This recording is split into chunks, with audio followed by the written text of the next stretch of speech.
ကျမဟာအစိတ်ပြင်းတဲ့ပိုးကောင်ရှင်တစ်ထောင်ကိုနေတိုင်းမြုပ်ခဲ့ရတယ်ထိုကောင်တွေကကျမပိုက်ထဲရောက်တာနဲ့ကိုရင်းကလီစာတွေကိုကိုက်ဖြတ်တော့တာပဲကျမနာကျင်လွန်းလို့လက်သေးတွေကျိုးပြက်ကုန်တဲ့အထိကုတ်ချစ်လူးလိမ့်နေပေမဲ့နာကျင်တယ်လို့တောင်အော်ချိန်မရခဲ့ဘူးဘာလို့လဲဆိုတော့ကျမအသက်ရှူခဏနာလိုက်ရင်ဒီအစိတ်ကောင်တွေကခန္ဓာကိုယ်ကိုချက်ချင်းဝါမြုပ်သွားမှာမို့လို့ပါကျမရဲ့အစိတ်ခံမလေးတွေကကြောက်လန့်တကြားငိုကြွေးနေပေမဲ့ကျမကတော့ပျော်ရွှင်စွာရေမောနေမိတယ်ဘာကြောင့်လဲဆိုတော့ကျမဟာဒီတိုင်းပြည်ရဲ့ရာစုနှစ်အတွင်းမှာတဦးလည်းရှိတဲ့တန့်စင်သောအစိတ်ပြင်းမဖြစ်လို့ပဲကျမကငယ်စဉ်ကတည်းကနန်းတွင်းထဲမှာမွေးမြူခြင်းခံခဲ့ရပြီးဧကရမင်းမြတ်နဲ့ကျမမျိုးနယ်စုရဲ့ခေါင်းဆောင်တို့ဟာကျမရဲ့နှလုံးသားပိုးကောင်ကရွေးချယ်တဲ့မင်းသားဟာတိုင်းပြည်ရဲ့အိမ်ရှိဆန်ဖြစ်လာရမယ်လို့ကတိဝတ်ပြုခဲ့ကြတယ်ပြီးခဲ့တဲ့ဘဝတုန်းကနှစ်ပေါင်းများစွာဆွဆွဲလန်းလန်းချစ်ခဲ့ရတဲ့ပထမမင်းသားကိုကျမရဲ့အသက်နဲ့ယဉ်ပြီးသူ့အတွက်အစိတ်ပြင်းဆုံးပိုးကောင်တွေကိုမွေးမြူပေးခဲ့တယ်တမျိုးနွယ်စုလုံးရဲ့အင်အားကိုသုံးပြီးတော့လဲသူ့အတွက်တရုတ်ပြည်မကြီးကိုကူညီသိမ်းပိုက်ပေးခဲ့တယ်ဒါပေမဲ့သူဧကရေးဖြစ်လာတဲ့နေ့မှာပဲပထမဆုံးထုတ်ပြန်တဲ့အမိန့်ကကျမကိုမိဖုရားရာထူးကဖြုတ်ချပြီးကျမတို့မျိုးနွယ်စုတစ်ခုလုံးကိုအမြင့်ပြတ်တက်ဖြတ်ဖို့ဖြစ်နေခဲ့တယ်ကျမကိုတန်ကွင်းခတ်ပြီးခြေလက်တွေကိုဖျက်တောက်ကနေတိုင်းနှိပ်စက်ခြင်းကိုခံခဲ့ရတယ်သူကကျမကိုကြည့်ပြီးမင်းမရှိလဲငါကအရှင်သခင်ဖြစ်နေမှာပဲမင်းကြောင့်သာမဟုတ်ရင်နင်းကတေဆုံးမှာမဟုတ်ဘူးမင်းရဲ့အပြစ်တွေအတွက်ဒီမှာပဲပေးဆက်နေလိုက်တဲ့ပြန်လည်မွေးဖွားလာတဲ့နေ့မှာတော့ကျမဟ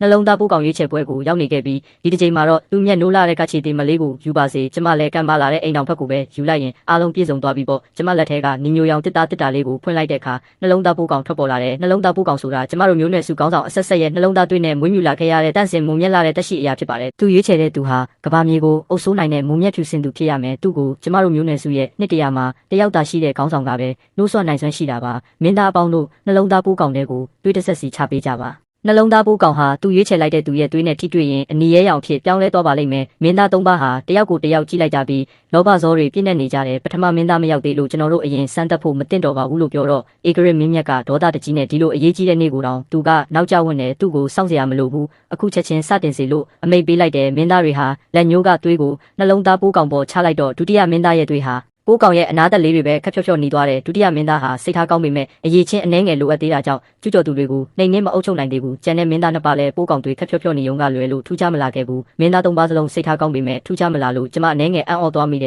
်နှလုံးသားပိုးကောင်ဟာကောင်းမြတ်မှုကိုတွေ့ရင်နေရဲလာပြီးကောက်ကျစ်မှုကိုတွေ့ရင်မျက်နှာသွားတတ်တယ်ဧကရမင်းမြတ်စိတ်ပြက်နေစင်မှာပဲပထမမင်းသားကနင်းရဲ့လက်ကိုကင်ပြီးနန်းဆောင်ထဲဝင်လာတယ်သူကျမကိုမြင်တော့မုံတီးရွှန်ရှာမှုတွေနဲ့ပြည့်နေခဲ့တယ်သူကကျမ်းပြင်ပေါ်ဒူးထောက်လိုက်ပြီးသားတော်ဟာနှလုံးသားပိုးကောင်ရဲ့ရွေးချယ်မှုကိုခံရမဲ့သူဖြစ်လို့တောင်းဆိုချင်တာတခုရှိပါတယ်နင်းကိုသားတော်ရဲ့တရားဝင်မိဖုရားအဖြစ်လက်ထပ်ခွင့်ပြုပါလူတိုင်းအံ့အားသင့်သွားကြပြီးဧကရမင်းမြတ်လည်းဒေါသထွက်ကဟိန်းဟောက်တော့တယ်နှိမ့်ကြတဲ့ကချီတီမတယောက်ကတော်ဝင်မိသားစုထဲဝင်လို့မရဘူးဒီကချီတီမကိုအပြင်ကိုဆွဲထုတ်သွားစမ်းသားတော်တရားမယ်ဆိုရင်တော့နင်းကိုပဲဇနီးဖြစ်ယူမှာပါသဘောမတူရင်တော့သားတော်ထီနန်းကိုဆွတ်လုပ်ပြီးတာမန်ရက်သားတယောက်ပဲလုပ်ပါတော့မယ်ဧကရမင်းမြတ်ဟာဒေါသထွက်လွန်းလို့မျက်နှာတစ်ခုလုံးနီးရဲကချောင်းတွေတရားဆက်ဆိုးလာခဲ့တယ်အခြားမင်းသားတွေကလည်းကချီတီမတယောက်အတွက်နဲ့ခမဲတော်ကိုဒေါသထွက်အောင်လုပ်ရတာမတန်ပါဘူးဧကရထီနန်းကကချီတီမတယောက်ကိုတော့မမိဘူးလားလိုဝိုင်းဖြန့်ဖြေကြတယ်ဒါပေမဲ့ပထမမင်းသားကတော့ဒီလောကမှာနင်းထက်အရေးကြီးတာမရှိဘူးလေကျမရဲ့နှလုံးသားထဲမှာတော့ဘာခံစားချက်မှမရှိပါဘူးဘာလို့လဲဆိုတော့အရင်ဘဝတည်းကသူနင်းပေါ်ထားတဲ့အချစ်ကိုမြင်ပြီးခဲ့ပြီမလို့ပဲကျမကမင်းသားကြီးတွေးမချရသေးလို့အားလုံးကမတေချာသေးပါဘူးလို့ဝင်ပြောလိုက်တယ်ပြီးခဲ့တဲ့ဘဝတုန်းကနှလုံးသားပိုးကောင်ရွေးချယ်တဲ့သူဟာပထမမင်းသားလုံးဝမဟုတ်ခဲ့ဘူးကျမရဲ့အသက်သွေးတစ်ဝက်ကိုတုံးပြီးရွေးချယ်မှုကိုအတင်းပြောင်းလဲပေးခဲ့တာပထမမင်းသားကငါကလွဲလို့တခြားမင်းသားတွေစမ်းပြီးပဲမယုံဘူးဆိုရင်ငါကိုယ်တိုင်တက်တည်ပြပေးမယ်တဲ့သူယုံကြည်မှုအပြည့်ဖြစ်နေတာကြောင့်ကျမအနေငယ်ကြောင်သွားမိတယ်သူလည်းပြန်လဲမွေးဖွားလာတာတေချာတလောက်ရှိနေပြီပဲသူ့ရဲ့သွေးတစ်ဆက်နှလုံးသားပိုးကောင်ပေါ်ကျသွားတဲ့အခါဖြူစင်တဲ့ပိုးကောင်လေးဟာတဖြည်းဖြည်းနီးရဲလာပြီးနောက်ဆုံးမှာတော့တကိုယ်လုံးရဲတောက်သွားခဲ့တယ်ပထမမင်းသားကကျမကိုမထီမဲ့မြင်ကြည့်ကအခုကောယုံပြီလ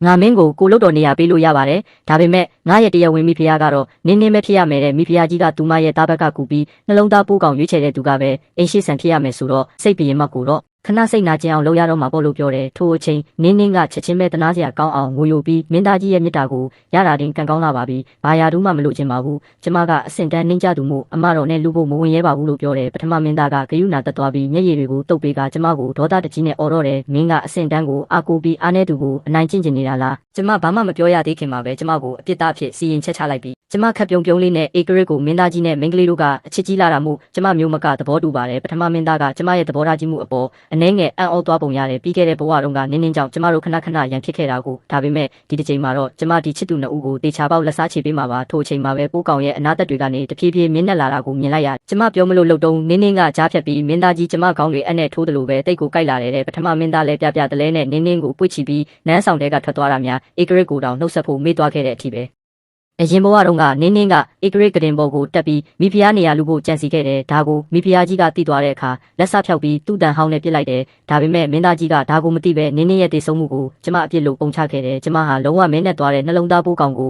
ုဧကရစ်မင်းမြတ်ကိုပြလိုက်တယ်လုံးဝမင်းနဲ့သွားတာမို့ဒီလူဟာအစိတ်တောက်ပြစ်နေတဲ့သူဖြစ်ကြောင်းပြသနေတာပါ တိုင်းပြည်ကိုဆက်ခံမဲ့သူလုံးဝမဟုတ်ပါဘူးလို့ပြောလိုက်တော့မိဖုရားကြီးကဒေါသအကြီးနဲ့ဒါမဖြစ်နိုင်ဘူးမင်းသားကြီးအပေါ်မကျေနပ်လို့တမင်တက်တက်ကလေးစားချေတာပဲအရှင်မင်းကြီးသူမရဲ့ဆုံးတက်တွေကိုလုံးဝမယုံပါနဲ့လို့အော်ပြောလိုက်တဲ့ဧကရစ်မင်းမြတ်ကအခုမင်းသားအလုံးစမ်းတက်ပြီးနှလုံးသားပိုးကောင်ကတယောက်မှမရွေးချယ်ဘူးဆိုတော့ငါရဲ့တိုင်းပြည်ကိုဆက်ခံမဲ့သူမရှိတော့ဘူးလားကျမကမဟုတ်ပါဘူးနောက်ထပ်မင်းသားတစ်ပါးကြံပါသေးတယ်လို့ပြောလိုက်တယ်ကျမမြို့ပြင်ကဖះเจ้าတစ်ခုစီရောက်လာခဲ့တဲ့တစ်သားအိမ်လေးရဲ့တကားကိုတွန်းဖွင့်လိုက်တဲ့အခါကြောပြင်တစ်ခုကိုမြင်လိုက်ရတယ်ပြီးခဲ့တဲ့ဘဝကကျမမြင်ခဲ့ရတဲ့ကြောပြင်နဲ့ထပ်တူပါပဲမတူတာကအခုအချိန်မှာသူ့ရဲ့ကြောပြင်ကဖြူစင်နေပြီးသွေးတွေပေးကြမ်းမနေတာပါပဲကိုနောက်ကျသွားတာတောင်းပန်ပါတယ်ကိုကိုထားမသွားပါနဲ့နောင်ကြရင်မင်းကိုဘယ်သူမှမထီရဲစေရဘူးပြီးခဲ့တဲ့ဘဝတုန်းကဗုဒ္ဓတရားတော်တွေကိုပဲဒီဇိုင်းမမတ်လေးလာနေတဲ့သူကကျမအတွက်ဆိုရင်လူသက်ဖို့အထိ YouTube ပေးခဲ့ဆိုတာကျမသိခဲ့ရတယ်ကျမအတန်တွေတုံရင်ကျမရောက်လာပြီးကျမကိုလက်ထပ်ပါနော်လို့ပြောလိုက်မိတယ်သူ့လက်ထဲကပတိကျိုးလေးပြတ်တောက်သွားကကျမပြုံးလိုက်မိတဲ့အဖြေကတော့ရှင်းနေပါပြီပြီးခဲ့တဲ့ဘဝတုန်းကကျမမင်းသားကြီးနဲ့အတူတိုက်ပွဲမြေပြင်အထိလိုက်ပါခဲ့ပြီးကိုယ့်ရဲ့အသက်ကိုတော့မမှုပဲအစိတ်တက်တွေကိုတုံပြီးရန်သူတွေကိုအမြင့်ပြတ်ချေမှုန်းပေးခဲ့တယ်ဒါပေမဲ့မင်းသားကြီးကတော့နင်းသူ့တန်ဟောင်းထဲမှာတေဆုံးသွားပြီဆိုတာကြာချင်းတိုက်ပွဲကပြန်လာတဲ့ကျမရဲ့လက်ချေတွေကိုဖျက်တောက်ပြီးနှိပ်စက်ခဲ့တယ်သူကကျမကိုငါစစ်ထွက်နေတဲ့အချိန်ချောင်းပြီးလူလွတ်ကနင်းကိုတက်ပြည့်ရဲတယ်ပေါ့မင်းငါနဲ့အတူစစ်မြေပြင်လိုက်ခဲ့ရုံနဲ့မင်းရဲ့အပြစ်တွေကိုငါခွင့်လွတ်မယ်ထင်နေလားမင်းတို့မျိုးနွယ်တစုလုံးကိုချေမှုန်းပြီးသူမအတွက်လက်စားပြန်ချင်မယ်ဒီအမှုဟာကျမနဲ့ဘာမှမပတ်သက်ခဲ့ပါဘူးဒါပေမဲ့မင်းသားကြီးကကျမလုပ်တာလို့ပဲယူဆခဲ့ပြီးကျမမျိုးနွယ်စုဝင်အားလုံးကိုကျမရှိမှာပဲတယောက်ပြီးတယောက်ရက်ဆက်တက်ဖြတ်ခဲ့တယ်ကျမအသက်ကိုပြင်းပြင်းရှူလိုက်ပြီးသူ့စကားကိုဖျက်ပြောလိုက်တယ်မင်းသားကြီးအလွန်အကျွံတွေးမိနေပြီးကျမလက်ထက်မဲ့သူကမင်းသားမဟုတ်ဘူးမင်းသားကြီးကလှောင်ပြုံးရင်းနှလုံးသားပိုးကောင်ရွေးချယ်တဲ့သူဟာငါဖြစ်တယ်ဆိုတာအကုန်လုံးမြင်တာပဲမင်းငါ့ကိုမယူရင်ဘသူ့ကိုယူအောင်မလဲကျမသူ့ကိုစကားမပြောချင်တော့တာမို့လှည့်ထွက်ဖို့လုပ်တဲ့အချိန်မှာပဲနင်းကအရှိကိုပြေးတက်လာပြီးကျမကိုဒူးထောက်ကငိုယိုတောင်းပန်တော့တယ်ကျမเจ้าနဲ့မင်းသားကြီးအပေါ်စိတ်မကွက်ပါနဲ့နော်ကျမကိုစင်ကိုသိပါတယ်မင်းသားကြီးကိုလည်းအမတော်နဲ့ပြိုင်မလူတူညံ့ပါဘူးသူမရဲ့တနာစရာကောင်းလာတဲ့ပုံစံကတကယ်ကိုမတရားအနိုင်ကျင့်ခံထားရတယ်လို့ပဲကျမသူမရဲ့ဟန်ဆောင်ကောင်းမှုတွေကိုစက်မကြည့်ချင်တာကြောင့်ဖယ်လိုက်တဲ့အခါနင်းကအခွင့်ကောင်းယူပြီးလဲကျသွားကအော်ဟစ်အော်ညီတော့တယ်ကျမပြစ်တိပါပြီကျမကိုအပြစ်ပေးလို့ရပါတယ်မင်းသားကြီးပေါ်ကိုတော့အပြစ်မပုံပါနဲ့နော်တဲ့မင်းသားကြီးကဘာဖြစ်လို့လဲလို့စိုးရိမ်ကြည့်မိတော့သူမရဲ့လက်ကောက်ဝတ်မှာနေရဲပြီးရောင်ကိုင်းနေတဲ့အရာတစ်ခုပေါ်လာတယ်သူမရဲ့အနာကအစိခံမလေးကဒါအစိတ်ဘရင်မရဲ့နာမည်ကြီးအစိတ်ပိုးကောင်ကြိုက်တာပဲကြားဖူးတာတော့ဒီပိုးကောင်ကအသက်မသေးစေပေမဲ့လူကိုနာကျင်ခံရခက်စေတဲ့အဲ့ဒီနာကျင်မှုကိုပြန်ပြီးရိုက်နှက်ဖြေဖြောင်းမှာပဲတတ်တာမဲ့တဲ့အမိတ်တော်နှစ်ဆောင်ရှိပြီးတစ်ဆောင်ကပြစ်စမမင်းသားကိုအိမ်ရှိဆန်အဖြစ်ခန့်အပ်တာဖြစ်ပြီးနောက်တစ်ဆောင်ကတော့ကျမနဲ့အိမ်ရှိဆန်ကိုလက်ထပ်ခွင့်ပြုတာဖြစ်ပါတယ်ကျမတို့ကအမိတ်တော်ကိုလက်ခံကြောင်းပြောတော့မင်းသားကြီးကအိမ်ရှိဆန်ကဘာလို့သူဖြစ်ရမှာလဲအဲ့နေ့ကနှလုံးသားပိုးကောင်ရွေးချယ်တဲ့သူကငါဆိုတာလူတိုင်းသိပဲပြစ်စမမင်းသားကငယ်စဉ်ကတည်းကဖះเจ้าမှနေတာဘာအရေးချင်းရှိလို့လဲတဲ့မိမဆိုးကကျွန်တော်မျိုးကဧကရစ်ရဲ့အမိတ်တော်ကိုလာရောက်ကြင်ညာတာတတ်ပါပဲမင်းသားကြီးကကျမဘဝကိုဆွဲလန့်ဖြစ်ပြီးနှလုံးသားပိုးကောင်ရွေးချယ်တဲ့ငါကမင်းရဲ့ခင်ဘူးမဟုတ်လားအကုန်လုံးသိအောင်ပြောစမ်းတဲ့ကျမရဲ့ရောင်ကိုင်းနေတဲ့မျက်နှာဟာလူတိုင်းရဲ့အရှိမပေါ်လာခဲ့တယ်ပြစ်စမမင်းသားကမင်းရဲ့မျက်နှာကိုဘယ်သူလောက်တာလဲတဲ့ပြစ်စမမင်းသားရဲ့မျက်ဝန်းတွေအေးဆက်သွားပြီးမင်းသားကြီးရဲ့မိဖုရားကအောက်ခြေလူရန်စားဖြစ်ပြီးအစင်းမြင့်မိဖုရားကိုစော်ကားဝင်နေပေါ့သူမကိုပါးရိုက်ဆန်းလို့ပြောတော့ရဲမက်တွေကနင်းကိုဝေါ်ရင်ပေါ်ကနေဆွဲချပြီးမျက်နှာကိုတရားဆက်ရိုက်တော့တာပဲမင်းသားကြီးပြေးလာပြီးရဲမက်တွေကိုကန်ထုတ်ကလာမထီနဲ့သူကအိမ်ရှိဆန်လုံးဝမဟုတ်ဘူးတဲ့ကျမကတစ်တာလေးကိုထုတ်ပြီးမင်းသားကြီးမကျေနပ်ဘူးဆိုရင်အားလုံးအရှိမနောက်တစ်ကြိမ်ထပ်ပြီးစမ်းတက်ကြည့်တာပေါ့လို့ပြောလိုက်တယ်မင်းသားကြီးကစိတ်တူနဲ့တွေးဆက်ချလိုက်တော့ဖြူစင်တဲ့နှလုံးသားပိုးကောင်ဟာတဖြည်းဖြည်းနဲ့အနီရဲရောင်ဖြစ်ပြောင်းသွားတော့အောင်နိုင်သူတယောက်လိုမန်တက်နေပြီးစကားမဆုံးခင်မှာပဲနှလုံးသားပိုးကောင်ဟာအနီရောင်ကနေလုံးဝမဲနဲ့သွားခဲ့တယ်ပြီးခဲ့တဲ့အချိန်ကဒီလိုမဟုတ်ပါဘူးအခုလှုပ်ထားတာမဟုတ်လားဆိုကဒေါသတကြီးအော်တော့တယ်ဘေးနာကမင်းသားတစ်ပါးကအနာကပ်ပြီးခဲ့တဲ့အချိန်က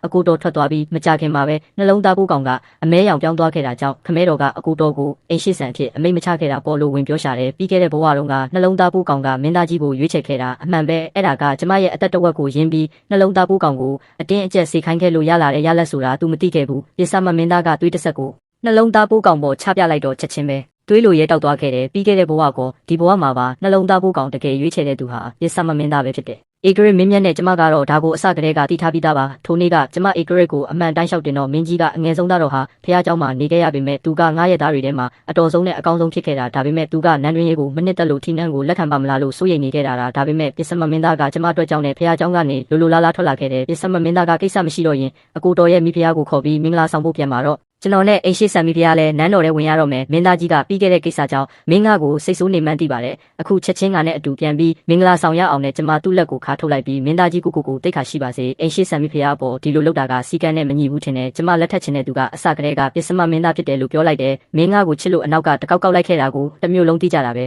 တခါမှမမြင်ဘူးတဲ့ပြစ်စမမင်းသားကိုချစ်တယ်ဆိုတာဘယ်လိုလုပ်ဖြစ်နိုင်မှာလဲစိတ်မဆိုးပါနဲ့တော့မိဖုရားရာထူးပေးပါမယ်ဟုတ်ပြီလားတဲ့ဘေးကမျက်နှာတစ်ခုလုံးရောင်ကိုင်းနေတဲ့နင်းကမင်းသားကြီးကျမကိုအရှိဆန်မိဖုရားခတ်မယ်လို့ဂတိပေးထားတာလေလို့အော်ဟစ်တော်တယ်ဒါပေမဲ့မင်းသားကြီးကမကြားချင်အောင်ဆောင်ပြီးကျမမျက်နှာပေါ်ကနေပြီးခဲ့တဲ့ဘဝကလို့အချစ်တွေကိုရှာဖွေခြင်းနေခဲ့တယ်ကျမကမင်းသားကြီးကိုအိမ်တော်ကိုပြန်လဲပို့ဆောင်ပေးလိုက်စမ်းလို့ပြောလိုက်တော့ရဲမက်တွေကသူတို့ကိုဆွဲထုတ်သွားပြီးမင်္ဂလာပွဲဟာပြန်လဲစီကားလာခဲ့တယ်ပြစ်စမမင်းသားကကျမရဲ့လက်ကိုတွဲပြီးနန်းတော်ရဲ့တကားမကြီးကိုလှမ်းဝင်ခဲ့တယ်